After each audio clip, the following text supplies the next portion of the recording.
I'm so deeply sorry for your loss. Michael was such a wonderful person. Thank you so much for coming. It really means a lot to see everyone here. Of course, I wouldn't have missed it. How are you holding up? Honestly, it comes in waves. Some moments I'm okay, and then suddenly it hits me all over again. That's completely normal. Grief doesn't follow a timeline. Please don't feel like you need to be strong for everyone. I keep thinking about all the things we never got to do together. We had so many plans. Those feelings are valid. Michael knew how much you cared about him. That love doesn't disappear. Did you know him well from work? We worked on several projects together. He had this amazing ability to make everyone feel heard and valued. That was Michael. He never made you feel like you were bothering him, no matter how busy he was. Exactly. I remember once when I was struggling with a difficult client, he stayed late just to help me prepare. He never mentioned that, but it sounds exactly like something he would do. He was humble that way. Is there anything you need right now? Anything I can do to help? Just being here is enough. Sometimes I feel like I need to talk about him, and other times I just need the silence. I understand. I'll stay as long as you need me to, and please reach out anytime after today. Thank you. That really helps more than you know. Michael was lucky to have you as a friend, and we're all lucky to have known him. I appreciate that more than words can say. I wanted to express my sincere condolences. Your father was a remarkable man. Thank you so much. I appreciate you taking the time to come today. Your father and I shared many conversations over the fence. He always had interesting stories to tell. He loved talking to people. Sometimes I'd find him outside for hours just chatting with neighbors. He had a gift for making everyone feel welcome. I remember when we first moved in, he was the first to introduce himself. That sounds like Dad. He believed in community and looking out for each other. He certainly practiced what he preached. When my wife was sick last year, he'd check in on us regularly. I didn't know that. He never mentioned it, but that was typical of him. He was discreet about his kindness. I wanted to make sure you knew what a difference he made in people's lives. These stories mean everything to me right now. It helps to know his impact extended beyond our family. Absolutely. The neighborhood won't be the same without him. His garden was always impeccable, too. He spent every weekend out there. It was his meditation, he used to say. I can see why. It was beautiful. If you need any help maintaining it, please let me know. That's incredibly kind of you. I might take you up on that offer. Please do. It would be an honor. Is there anything else you need during this difficult time? Just knowing the neighbors cared about him is comfort enough. Thank you for being such a good friend to him. The pleasure was all mine. Your father enriched my life in ways he probably never realized. I'll make sure to remember that. Thank you again for coming. My heart goes out to you and your family. Your mother was an extraordinary woman. Mrs. Henderson, thank you for being here. Mom always spoke so fondly of her teaching years with you. We had such wonderful times together in the staff room. She had the most infectious laugh. Yes, we could always hear her from across the house. It's one of the sounds I'll miss most. I can imagine. She brought so much joy to everyone around her. Do you remember the year we organized the talent show together? She talked about that constantly, said it was one of her highlights of her career. We were so proud of what we accomplished. Your mother had this incredible ability to see potential in every student. She brought that same energy home, always encouraging us to try new things, never letting us give up. That's a beautiful legacy to leave behind. How are your siblings handling everything? We're supporting each other. Some days are harder than others, but we're managing. That's all you can do. Your mother would be so proud of how you're all staying strong together. I hope so. We're trying to honor her by taking care of each other the way she took care of us. That's exactly right. She loved you all so fiercely. It was evident in everything she said about you. Did she really talk about us that much? All the time. She'd bring in photos, share your accomplishments. You were her greatest pride and joy. That means more to me than you could possibly know. Sometimes I worried we didn't tell her enough how much she meant to us. She knew. A mother always knows. And from what I saw, you showed her every single day. Thank you, Mrs. Henderson. I needed to hear that today. Anytime, dear. Please keep in touch. Your mother would want us to stay connected. I will.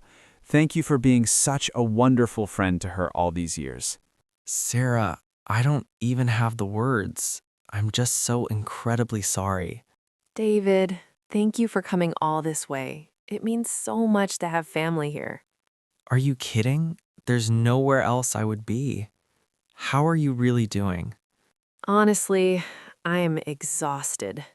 Planning this while trying to process everything has been overwhelming. I can only imagine. Please, let me help with anything you need. I'm here for as long as necessary. Just having you here helps. Tom always said you were more like a brother to him than a cousin. The feeling was mutual. We had some incredible adventures together growing up, didn't we? He loved telling those stories, especially the one about the fishing trip where you both fell in the lake. Oh God, I haven't thought about that in years. We were convinced we'd catch the biggest fish anyone had ever seen. And instead, you both came home soaking wet with nothing to show for it except hypothermia. Your mom was so angry at us, but Tom and I couldn't stop laughing about it for weeks.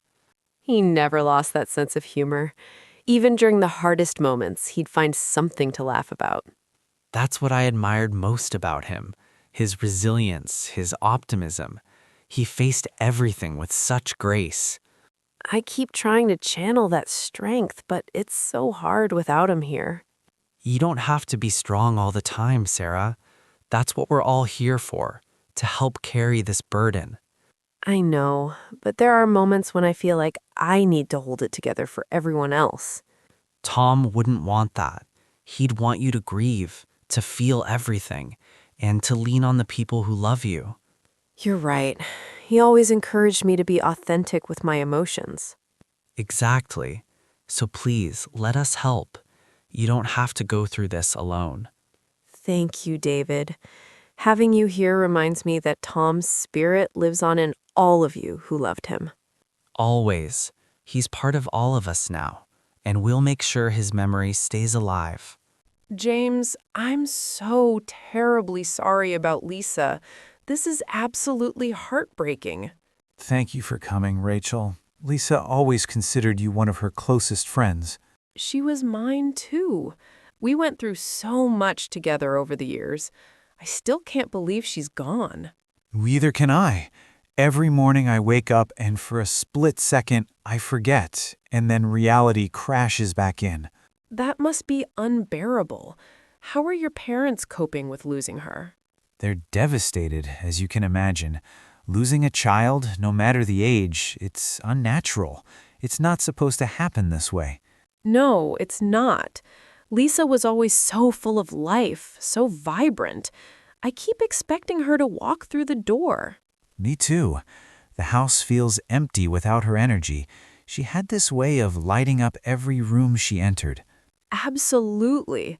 I remember in high school, she was always the one organizing everything, making sure everyone was included. She never outgrew that.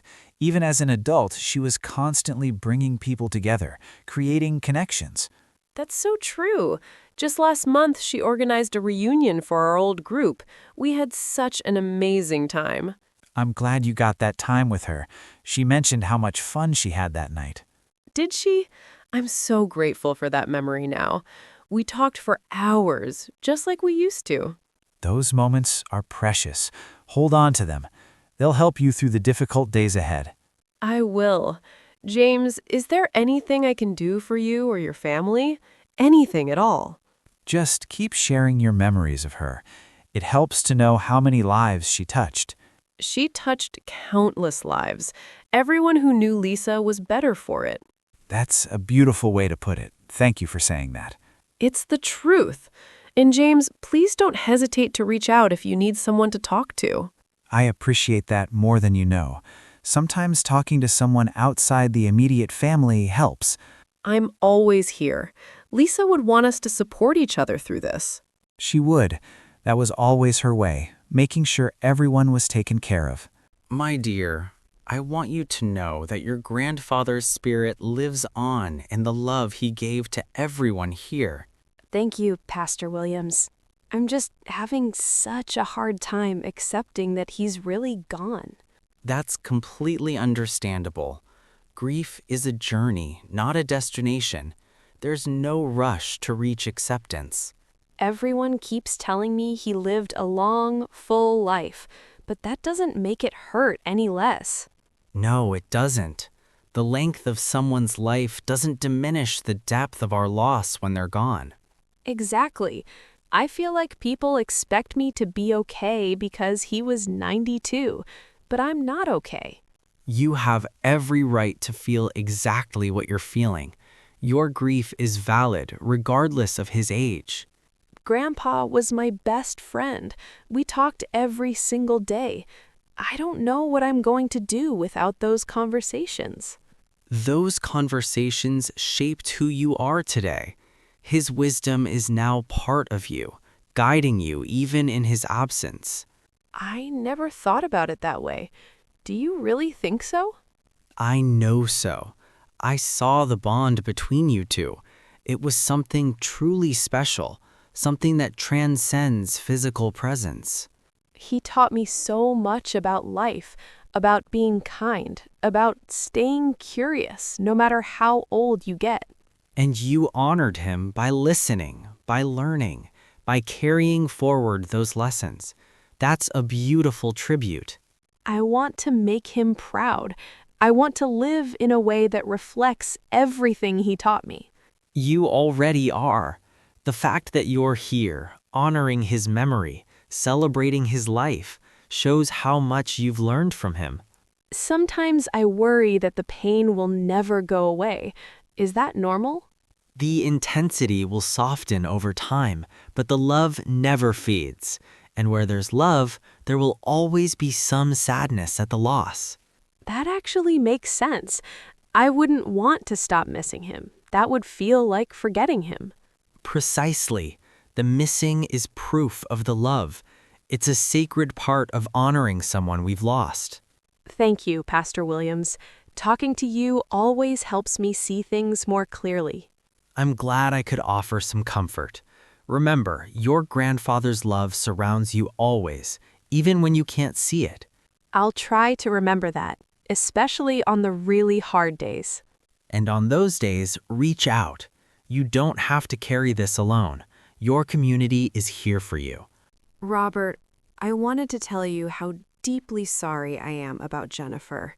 She was an incredible person. Thank you, Amanda. I appreciate you coming today. Jennifer always spoke highly of you. Did she? That means a lot to hear. We only worked together for 2 years, but she made such an impression. That's Jennifer. She had this gift for forming genuine connections quickly. People just gravitated toward her. I noticed that immediately. On my first day, she was the one who made sure I felt welcome and included. She never forgot what it felt like to be new somewhere. She always went out of her way for people. She really did. I remember when my father was sick, she covered for me without hesitation, no questions asked. I didn't know about that, though it doesn't surprise me at all. She believed in showing up for people when it mattered. She certainly did. Robert, how are you managing? I can't imagine what you're going through. Honestly, I'm just going through the motions right now. Everything feels surreal, like I'm watching my life from outside my body. That's a normal response to trauma. Your mind is trying to protect you from the full weight of it all at once. Maybe, but I feel guilty for not feeling more. Does that make sense? Complete sense. Grief doesn't always look the way we expect it to. Sometimes shock and numbness come first. The worst part is going home to an empty house. Everything there reminds me of her. That must be incredibly difficult. Have you considered staying with family for a while, just until things feel more manageable? My sister offered, but I feel like I should face it. Like avoiding home would be avoiding reality. There's no right or wrong way to do this. Whatever helps you cope is valid. Don't force yourself to suffer more than necessary. I suppose you're right. Maybe I will take her up on that offer, at least for a few days. That sounds like a good idea. And please, if you need anything from the office, let me know. We're all here to support you. Thank you.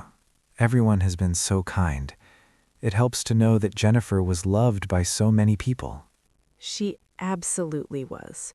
Her impact on our workplace, on all of us, will be felt for years to come. I hope so. I want her to be remembered, not just as my wife, but for all the ways she touched people's lives. She will be. I promise you that. We'll make sure of it. Mrs. Patterson, I wanted to personally express my condolences. I'm so very sorry we couldn't save him. Dr. Chen, please don't apologize. You and your team did everything possible. We're grateful for your care. Thank you for saying that, but I know it doesn't ease your pain. Losing a child is something no parent should endure. No, it's not. But knowing he didn't suffer at the end, that brings some comfort. You made sure of that. That was our priority. Your son was remarkable. Even in his final days, he was concerned about everyone else.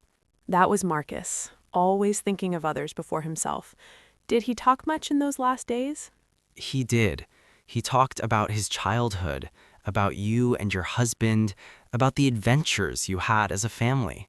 We had so many. He was always such a curious, adventurous child, never afraid to try new things. That spirit stayed with him until the end. He faced his illness with incredible courage and grace. He got that from his father. My husband always taught him to face challenges head-on, without complaint. It showed. In all my years of practice, I've rarely seen someone handle terminal illness with such dignity. Doctor, can I ask you something? Do you think he knew how much time he had left? I believe he did. We had several honest conversations about his prognosis. He wanted to know the truth. That's what I thought. He started saying goodbye to people in his own way, making peace, tying up loose ends. Yes, he was very intentional about that. He told me he wanted to leave with no regrets, nothing left unsaid. Did he achieve that, do you think? From what I observed, absolutely. He seemed at peace in those final moments. That's a rare and beautiful thing. I'm glad. As his mother, all I ever wanted was for him to be happy and at peace, even now. You raised an extraordinary man, Mrs. Patterson. His kindness affected everyone who crossed his path, including me. Thank you for telling me that. It helps to know his life had meaning beyond just our family. It had tremendous meaning. I'll carry his example with me and how I treat my future patients. He would be honored to know that. Marcus always believed in leaving the world better than he found it. He succeeded, and his legacy will continue through everyone he touched. Marcus, thank you so much for coming. Daniel would have wanted you here more than anyone. There's nowhere else I would be. I still can't wrap my head around the fact that he's gone. I know, it happened so suddenly. One day he was fine, and then everything changed in an instant. That's what makes it so hard to process. There was no warning, no chance to prepare or say goodbye properly. Did you two get a chance to talk before the accident? I know you usually spoke every week. We had lunch just 3 days before. We were making plans for a road trip next month. It all feels so cruel now. I'm sorry. At least you have that last good memory together. What did you talk about? Everything and nothing. Music, art, life, dreams. The same things we'd been talking about since we were teenagers. You two had such a special friendship. I was always a little jealous of how close you were. Really? I always envied your sibling bond. You and Daniel had history that went back to the very beginning. That's true, but friendship is chosen. Family is given. What you two had was something you built together over time. I never thought of it that way. Daniel used to say I was the brother he chose for himself. He said the same thing to me once. It made me realize how important you were to him. This is gonna sound strange, but I keep expecting him to text me. We messaged each other constantly. That's not strange at all. I keep setting the table for 3 instead of 2. Grief plays tricks on our habits. How are you managing with all the arrangements? This must be overwhelming for you and your parents. It is, but staying busy helps. Gives me something to focus on besides the crushing weight of it all. Is there anything I can do to help? I feel useless just standing here when you're carrying so much. Actually, yes. Would you be willing to say something during the service? Share a memory or story about Daniel? I'd be honored, though I'm not sure I can get through it without breaking down completely. That's okay. Nobody expects you to be composed. We're all falling apart in our own ways. Thank you for asking me. It means everything to be able to contribute something to honoring his memory. You already honor his memory just by being here, by being the friend he treasured so much. He treasured you too. He was always talking about how proud he was of you, how strong you were. Was he really? He never told me that directly. He was. Daniel wasn't always great at expressing feelings to family, but he felt them deeply. That's comforting to know. Thank you for sharing that with me. You were with my daughter during her final hours. I wanted to thank you personally for that. Mr. Thompson, it was my privilege to care for Emily. She was a remarkable young woman. She spoke about you several times, said you made those difficult days more bearable. That means the world to me. I try my best with every patient, but Emily was special. Can you tell me about those last days? Was she in much pain? Did she seem afraid? She was comfortable. We made absolutely certain of that. And no, she didn't seem afraid. She seemed peaceful, actually. That's a relief to hear. As her father, my greatest fear was that she would suffer or be alone. She was never alone. When family couldn't be there, I made sure someone was with her, always. You went beyond your duty. Why did you do that for my daughter? Because everyone deserves dignity and companionship in their final moments, and because Emily reminded me why I became a nurse. How so? She faced everything with such grace and gratitude. Even when she was uncomfortable, she'd thank us, ask about our families. That sounds like Emily. She was raised to think of others, sometimes too much. She told me stories about you and your mother, about her childhood. She clearly had a beautiful life. We tried to give her everything, but 34 years wasn't enough time. She deserved decades more. I agree. It's not fair, but the time she had was filled with love, and she knew that deeply. Did she say anything about being ready? About accepting what was happening? She did. She told me she'd made peace with it, that she was grateful for the life she'd lived and the people who loved her. That helps more than you could know. I've been tormented wondering if she felt cheated or angry at the end. She felt loved. That was clear in every conversation we had. She felt surrounded by love. You gave us a gift by being there with her. Our family will never forget your kindness. And I'll never forget Emily. She taught me something about courage and grace that I'll carry forward. She would like knowing that. Emily always wanted her life to matter, to make a difference. It did. It does. I promise you that. Thank you. Truly, you've given me some peace today that I didn't think was possible. I'm so glad. If you ever need to talk about Emily, please reach out. I'd be happy to share more memories. I might take you up on that. Right now, hearing that she was at peace is exactly what I needed. She was. I give you my word, and she knew she was loved until the very last moment.